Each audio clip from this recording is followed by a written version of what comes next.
For me, a great British castle is a fortress, a palace, a home, and a symbol of power, majesty, and fear. For nearly 1,000 years, castles have shaped Britain's famous landscape. These magnificent buildings have been home to some of the greatest heroes and villains in our national history. And many of them still stand proudly today, bursting with incredible stories of warfare, treachery, intrigue, and even murder. Join me, Dan Jones, as I uncover the secrets behind 6 great British castles. This time, I'm exploring one of the oldest and most notorious castles ever built. A fortress, prison, and execution place. Built to inspire fear in everyone who walked through its gates.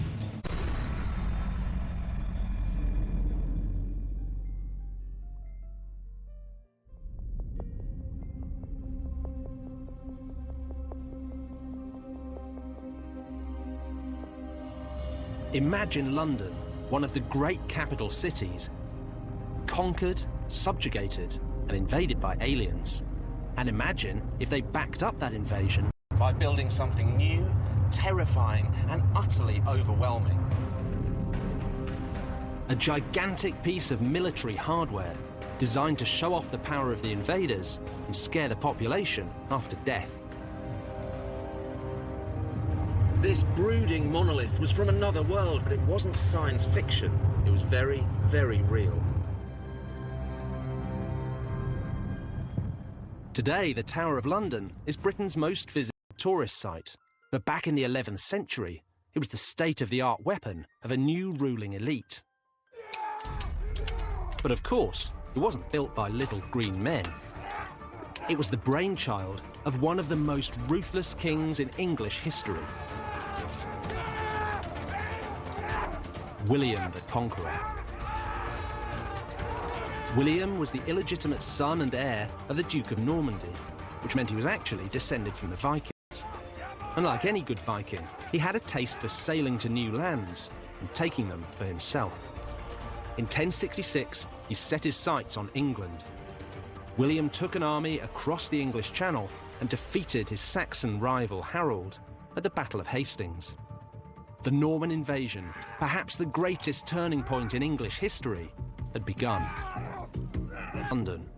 They marched around the city, burning everything they came across. It was a stunning show of force, and it worked. Within weeks, the terrified citizens of London surrendered without a fight. On Christmas Day 1066, William, Duke of Normandy, was crowned King of England at Westminster Abbey. But this was more than just a cheeky power grab by a foreign upstart. It was the beginning of a conquest that would engulf the whole of England. And at the heart of the conquest, William built a series of massive castles designed to put the masses in their place and show them that he was their new boss. The centrepiece of this network was the vast stone structure known as the White Tower. It loomed over London, and its location was carefully chosen. William used a 1,000-year-old blueprint left behind from the last great civilization that had invaded England, the Romans. The Normans were building on top of old Roman ruins, right? Stone castles is the name of the game. To say, as the Romans said, I came, I saw, I conquered, we came, we saw, we conquered. So he's basically setting himself up as the new imperial kind of power in the land. The classic example of that one is Colchester, if you like. Probably the very first stone castle that's constructed by the Normans in this country. It could be that one. Very closely followed by the Tower of London. And then at London, he builds this massive stone castle, which is his seat of power within the capital city. There's another part to this story of the two castles as well, isn't there? It is supposedly the architect for both sites is the Bishop of Rochester, a guy called Gundulf. And J.R.R. Tolkien, who obviously everybody knows for Lord of the Rings, supposedly takes, because he's an Anglo-Saxon scholar at Cambridge, takes Gundulf, and Gundulf becomes Gandalf. And, of course, The Two Towers is the name of the book, the second book.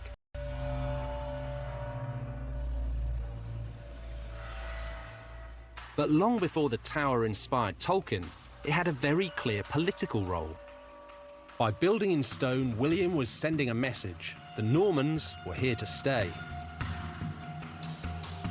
The White Tower was 90 feet high and its walls were 15 feet thick.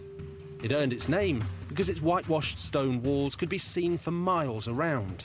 Londoners would never have seen anything like it. Heavily armed foreign soldiers stood behind thick stone walls, and it all sent out a clear message. This was a castle devoted to one simple purpose: maintaining royal power.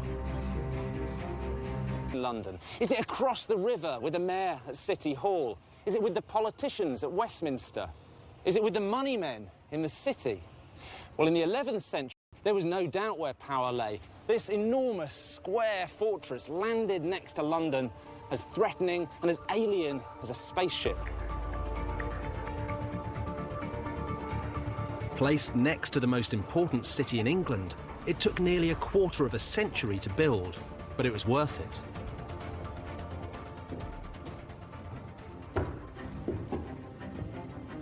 William was the new boss, and the White Tower proved it.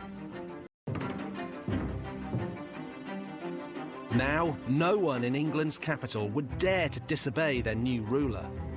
It seems hard to imagine today, but it's not. If you want to get a sense for how the tower loomed over London and overawed Londoners, the best way is to check out the 21st century equivalent. This is the Shard, the tallest building in Britain. 72 stories high, it really does soar above London, overshadowing everything that stands around it, much like the Tower of London once did. The view from up here is absolutely astounding. It's a cloudy day and you can see still about 14 to 15 miles in every direction. This must have been exactly how you'd have felt if you were a Norman king or a Plantagenet king down there in the White Tower looking over the medieval city. And down below all that, the Tower of London looks kind of puny. But you've got to imagine all of modern London and try and think back to what it would have looked like, say, in the 12th century when William Fitzstephen wrote his famous description of the city. And he described the Tower of London there, bang in the eastern corner, as rising up on ancient foundations, its mortar mixed with blood. Well, that was the eastern end, and the walls came out and stretched round what we now think of as the square mile. There was St Paul's Cathedral rising up in the middle. And then down at the end on the other side you had Westminster. And that was, as now, a political village. But what was important was at these 2 points, the Tower and Westminster marked out a line of power. So every king before their coronation in the Middle Ages emerged from the Tower and processed through the city all the way down to Westminster Abbey to be crowned. And that was the ultimate political pageantry. In the years that followed William's conquest, London grew rapidly. By the end of the 13th century, the population had reached over 100,000. But as the city grew, so did the Tower and its supremacy. And it's that tension between the Tower and the... In times of pomp and celebration, everything started at the Tower. But in times of chaos and crisis, it was a place to go and retreat. So this wasn't just a castle designed to overawe the common people. It was also somewhere to hide from them.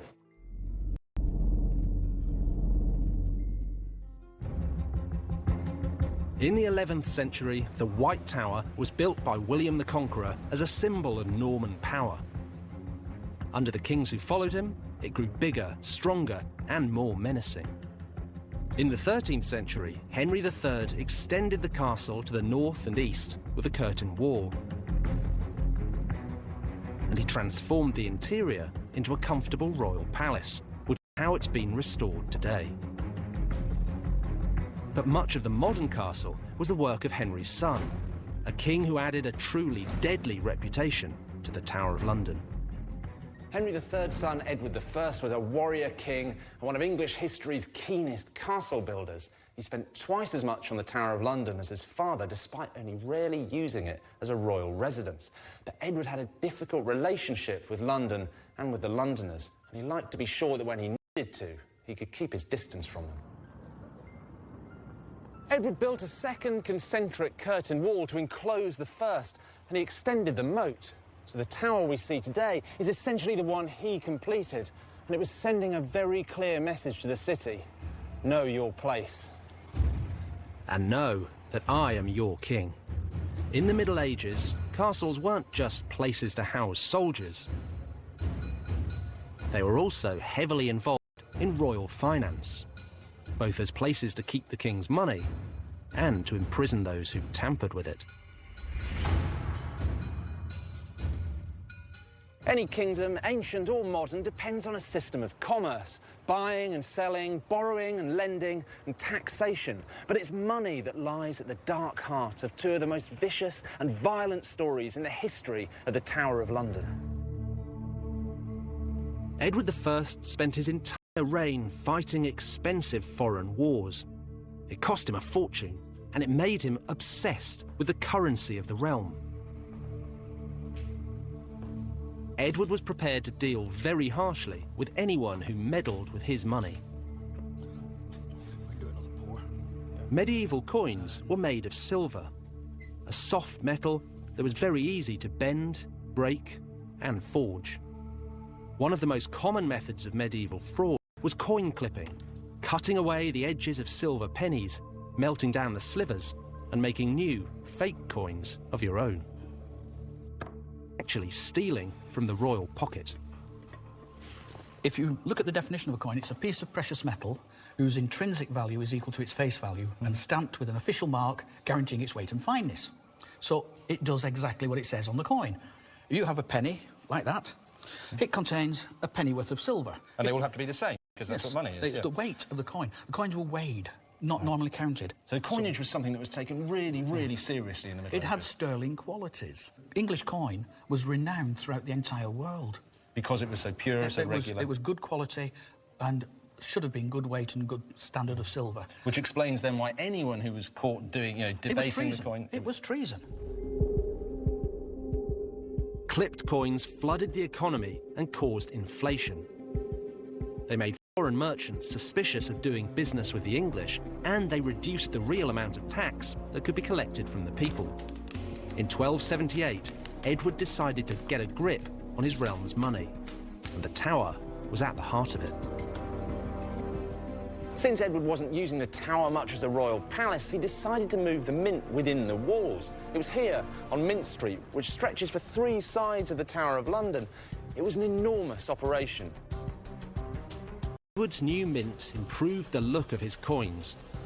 But as well as fixing the coin itself, Edward wanted a scapegoat to punish for the widespread crimes of clipping.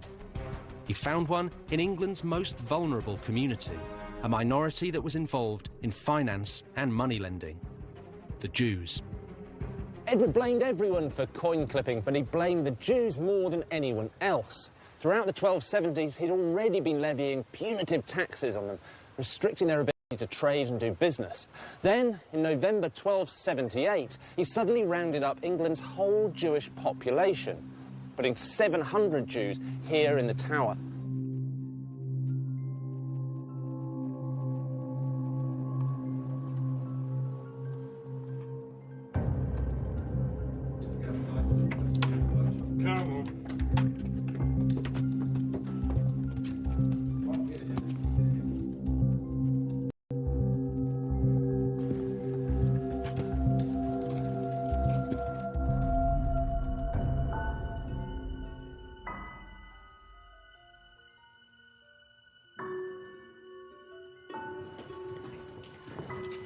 Get in there.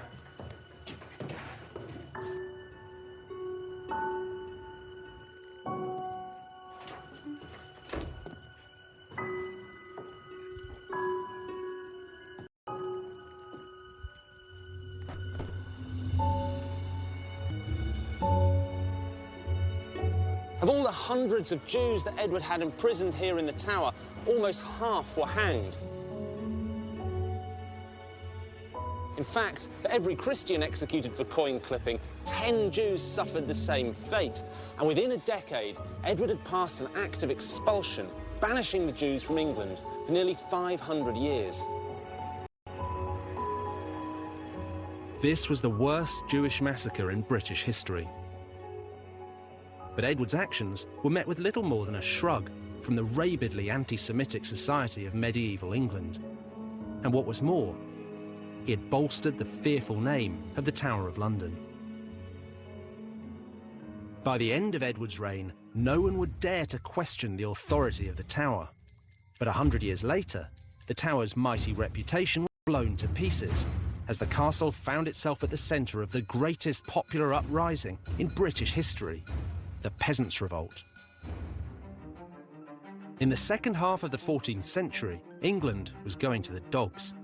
The new king, Richard II, was a 14-year-old boy, and the country was being governed by his councils, led by the Lord Chancellor, Archbishop Simon Sudbury. But Sudbury's rule was a disaster, and throughout the country, people were starting to mutter about rising up in protest. In 1381, people were moaning about the same sort of things they still moan about today: war, death, and money. A war had been going on with France for generations. The Black Death had wiped out nearly half the population of England. Then, on top of all that, came a tax, a poll tax, levied on everyone, old and young, rich and poor. And there were 3 of them, levied on England, one after the other, in 4 years. The poll taxes were the final insult to a country that was well and truly fed up. On the 13th of June, a large group of militant protesters led by the Kentish rebel Wat Tyler entered London. They burned jails and legal offices. They chopped the heads off anyone associated with the government, piling their corpses in the streets. The following morning, Tyler and the rebels turned their attention to the ultimate symbol of political power. The Tower of London was the rebels' central focus. But why? They didn't want the lavish apartments, the royal jewels, or even the coin in the mint. They didn't want to capture the king, the teenage Richard II, which is just as well, because on the day they stormed the tower, he wasn't even here. What they really wanted was the traitors who'd imposed the poll tax. This is like today's Londoners. Archbishop Sudbury knew that the rebels were baying for his blood. Terrified, he and his ministers fled to the White Tower, where they hid in the chapel and prayed for salvation. Nomine Patris, et Filii, et Spiritus Sancti. Amen. Archbishop Sudbury and several other royal ministers had taken refuge in the tower because it was supposed to be the safest place in London. But when the angry mob burst through the doors, suddenly it was the most dangerous. Sudbury was hiding in this chapel when the rebels found him. He'd been saying masses all morning, and now he was saying his final prayers. Most traitors were brought to the tower, but now Sudbury was about to be taken out of it. He was dragged out to Tower Hill and decapitated. His head was stuck on a spike, with his bishop's mitre nailed on for good measure. For a gang of ordinary peasants to take what was basically the Prime Minister of the day out of the chapel in the greatest fortress in the land and hack his head off on Tower Hill, it's completely extraordinary, and this is almost like communism 600 years before its time. The following day, the young King Richard met the rebels to hear their complaints. But the meeting turned violent, and when Tyler made a move toward the king, he was grabbed by one of Richard's men and run through. A revolution was avoided, but only just.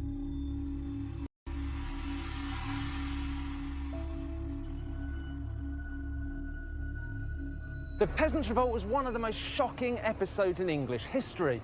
It ended with London on fire, the Chancellor's head on a stick, and the mighty Tower of London stormed by a gang of villagers. The lesson, perhaps? Well, you antagonise the mob at your peril, but it was also a reminder that the Tower, like any other castle, was only as strong as the person holding it. The Tower of London survived and regained its reputation as a menacing fortress. But soon, it would be the scene of one of Britain's most notorious and mysterious crimes.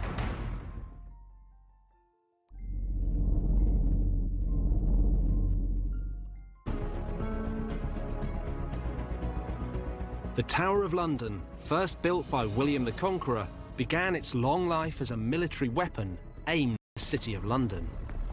Over the centuries, its power and prestige grew. Kings stayed in the tower the night before their coronations, and they retreated behind its walls to ride out periods of rebellion and war. But occasionally, kings would go into the tower and never come out. One of the great mysteries, and it's easy to see why. This is a riddle worthy of any detective novel, a crime that changed history and has never been properly solved. The princes in the tower were 12-year-old King Edward V and his brother, the 10-year-old Richard, Duke of York. In 1483, their father, Edward IV, died suddenly at the age of 40. The boys' uncle, Richard, Duke of Gloucester, quickly took them into his custody and placed them in the Tower of London. He claimed to be their protector and promised to rule the kingdom on their behalf. But soon, Richard's plans changed. He declared the two princes illegitimate and took the crown for himself as Richard III. The boys were no longer in the tower for their own safety. They were prisoners. For a few weeks, passers-by saw young Edward and his brother playing games in the tower gardens. After a while, their servants were dismissed and they gradually disappeared from public view. By the time Richard had been king for a couple of months, his nephews had vanished completely. They were never to be seen again. For centuries, the fate of the boys was a mystery. Most writers in the Tudor years blamed Richard III, including William Shakespeare, who portrayed him as an evil, hunchbacked, crown-stealing murderer. But was he really a murderer? Without any bodies, it was difficult for anyone to be sure. Then, suddenly, startling new evidence was turned up, hidden deep within the fabric of the Tower of London.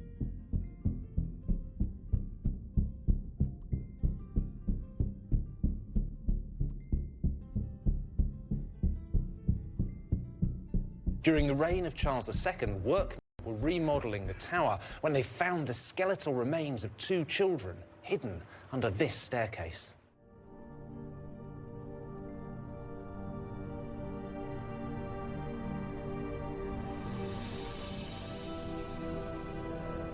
When Charles II heard that the bones had been found, he wanted them reburied with royal dignity, which is why today they're here in Westminster Abbey in this beautiful casket designed by the great architect Christopher Wren.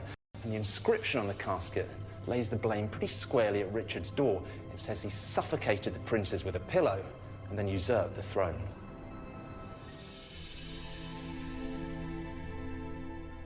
Richard III was dug up under a car park in Leicester in 2012, and his bones were subjected to everties almost 100 years. When it was opened, it was found there were two children's skeletons inside, but since then, no permission has been granted to subject whatever's in there to modern scientific testing. And until that permission is granted, the mystery of the princes in the tower will continue.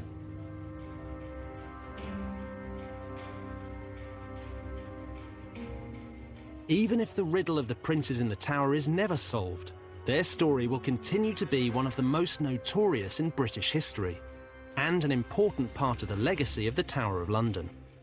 But one thing is for certain: the princes were not the first prisoners to suffer in this castle, and they certainly weren't the last. 2 million people flock here every year to visit one of history's most notorious prisons. But where's the prison? There are no dungeons here. There's not even a torture chamber. But OK, over the years, plenty of people have been locked up in this fortress, ranging from Ranulph Flambard, the first prisoner who escaped, to the Cray twins, who were banged up here for avoiding military service. So there are reasons why being sent to the Tower has become one of history's most resonant phrases. But in the Tudor years, the Tower earned a new reputation. It wasn't just a place where people were banged up. It was a place where people were sent to be executed. And one English king was particularly fond of sending his victims here.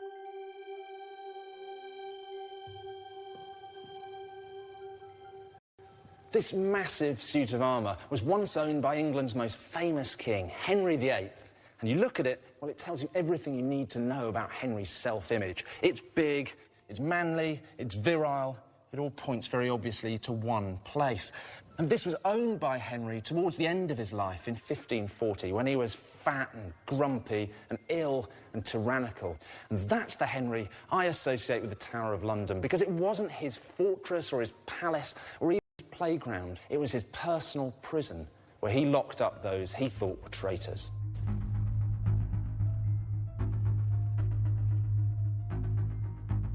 Henry executed dozens of people during his reign. Dukes and countesses, monks and nuns, old women, young men, wives, cousins and chief ministers. But no one sums up Henry's frenzied and sometimes indiscriminate bloodlust quite so much as one of his most faithful servants, Thomas More.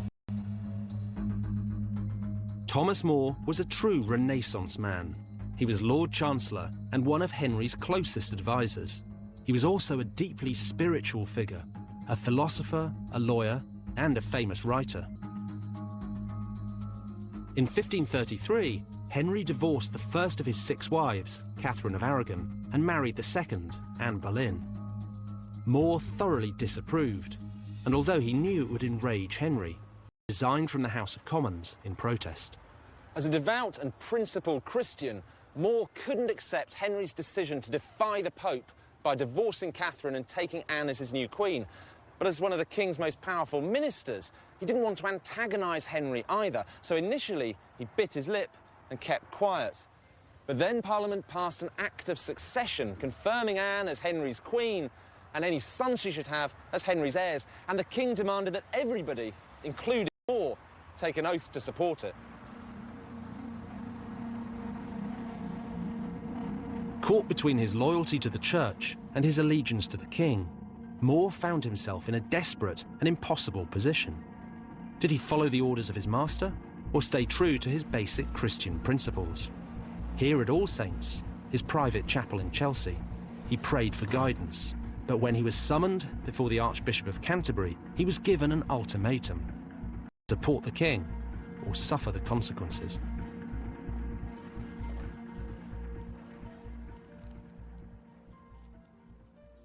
More was presented with the Act of Succession. He read it to himself in silence. Then he was presented with the Oath of Allegiance. He read it in silence. But he couldn't swear the oath. And so, to use one of the most infamous phrases in British history, he was sent to the Tower.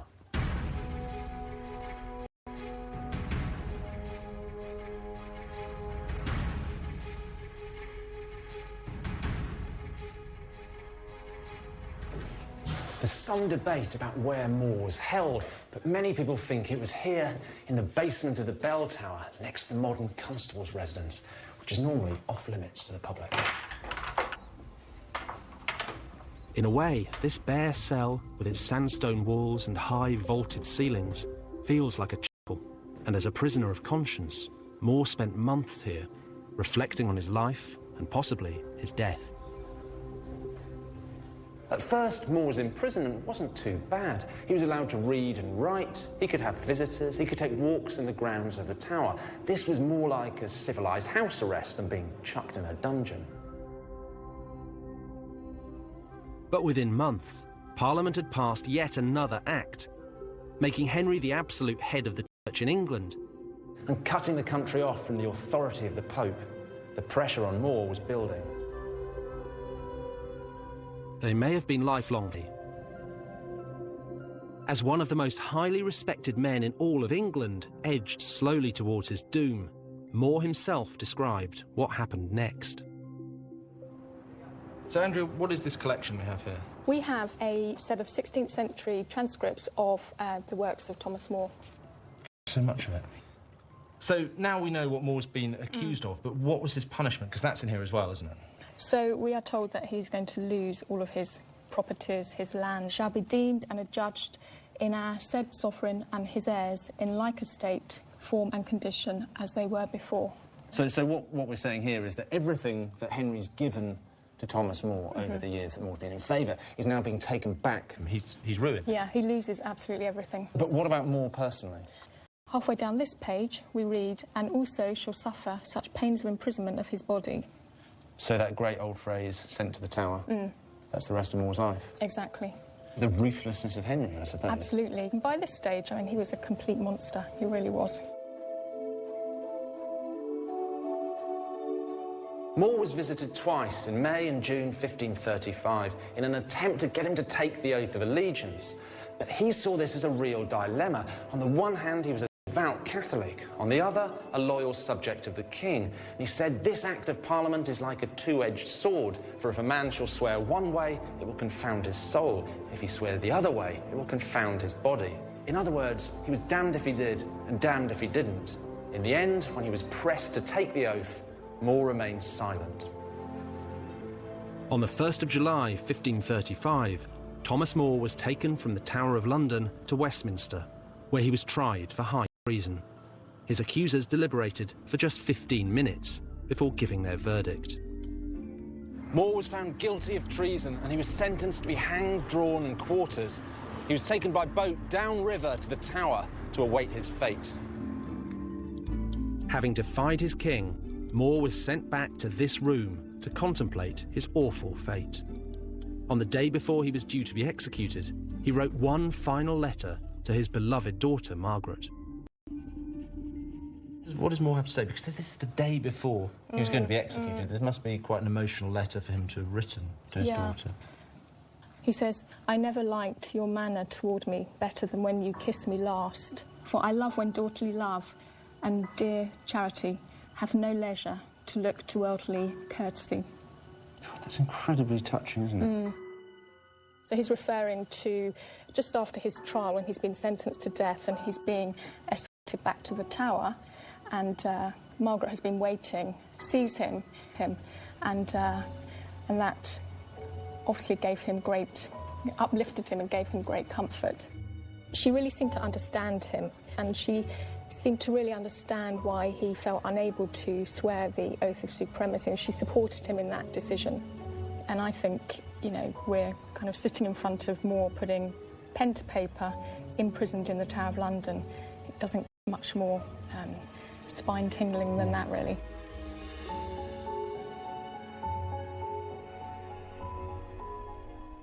At 9 o'clock the next morning, Thomas More was brought from this cell to meet his fate.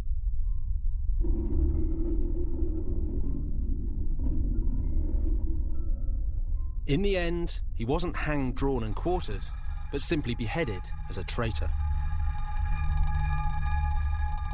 His final words were, "The king's good servant, but God's first." Thomas More's execution was only the beginning of Henry's reign of terror. And throughout the Tudor years, plenty of other noblemen and women found themselves locked up here, waiting for the executioner's call. None were more famous than Henry's second wife, Anne Boleyn, just 1 year later. Anne Boleyn stayed in the royal apartments here at the Tower of London on the night before her coronation as Henry VIII's queen. 3 years later, she was back on the morning of her execution. Now, for Anne's daughter, Elizabeth I, it worked the other way round. She was a prisoner here at the Tower of her sister, Mary I. Within a matter of months, she was leaving the Tower on the morning of her own coronation. In Tudor times, treachery was a fickle concept, and today's king, queen or royal confidant could easily be tomorrow's traitor. But fear of the monarchy would begin to wane. Less than a century after More's execution, the balance of power in England would shift.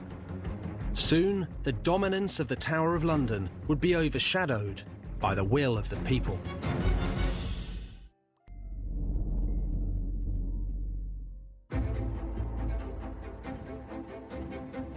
From Norman times till the Tudor years, the Tower of London had been the focus for royal power. But by the 19th century, it was starting to lose its grip. This was no longer the main arena for political battles. Further up the River Thames, the Houses of Parliament now took centre stage. Now, the Tower took on another role. It began to attract tourists. And they weren't just here to inspect the ramparts. One of the main attractions was some of its more exotic inhabitants, because it wasn't just humans who were locked child, escaped at this time. He was afterwards, by command of the king, baited to death with dogs upon a stage. Well, it gives us an insight into the cheery humour of the 18th century, doesn't it? Oh, dear.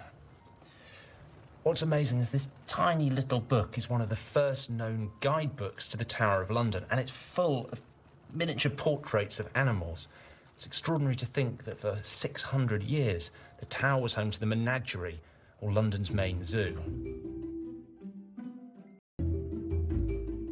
For more than 900 years, since the time of William the Conqueror, the Tower of London has been a royal palace. Now, royals get a lot of gifts. In fact, the present royal family has received a bear, 2 sloths, a baby crocodile, an elephant, a horse, and a canary. In 1252, the King of Norway presented the Tower with a very exotic gift, its very own polar bear. And the royal records show the purchase of a muzzle, a chain, and a long length of rope so the bear could go fishing for its own food in the river. England's medieval kings needed somewhere secure to put all the animals they received. Naturally, they chose the strongest castle in the land, the Tower of London. Over the years, the Tower was home to everything from monkeys to Barbary lions. And my favourite, a pair of dog-faced baboons. In the 18th century, the Tower of London opened its menagerie, or zoo, to the public. To get in, you had to pay 3 pennies, or bring along a cat or dog to feed to the lions. By 1828, the Tower held over 280 animals, but one man was not impressed. Arthur Wellesley, Duke of Wellington, was the heroic general who defeated Napoleon at Waterloo. Now aged nearly 60, he was made Constable of the Tower. The old soldier had plans for the great fortress, and they didn't include wild animals or the noisy crowds that came to see them.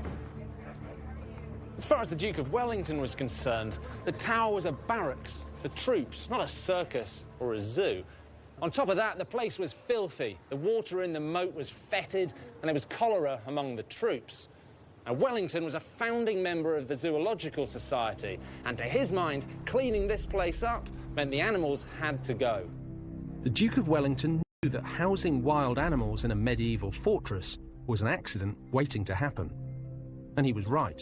In 1835, when one of the lions allegedly mauled a soldier, the Iron Duke had had enough. He relocated the entire menagerie to Regent's Park, where it became one of the world's most famous collections of animals, London Zoo. Wellington got rid of a ship-shaped military barracks. They named a building after him, where they now keep the crown jewels. But you know what? The ultimate irony is the Duke of Wellington hated tourists. Wellington proposed that the public should be kept out of the Tower of London. He called them a nuisance and a threat to security. Fortunately, for the millions of tourists who come here every year, he never got his way. For nearly 900 years, the Tower has dominated London and fascinated the world. Today, it remains the most famous British castle of them all. In the end, the story of the Tower is about the mob, and it always has been. The Tower was built to frighten and subjugate them. It's been used to appease them, locking up criminals and foreigners. And of course, it's been used to amuse them, whether coming to the zoo or going out to Tower Hill to watch traitors being beheaded. And it still amuses them now, a royal fortress invaded every day by thousands of ordinary people pouring in off the streets of London.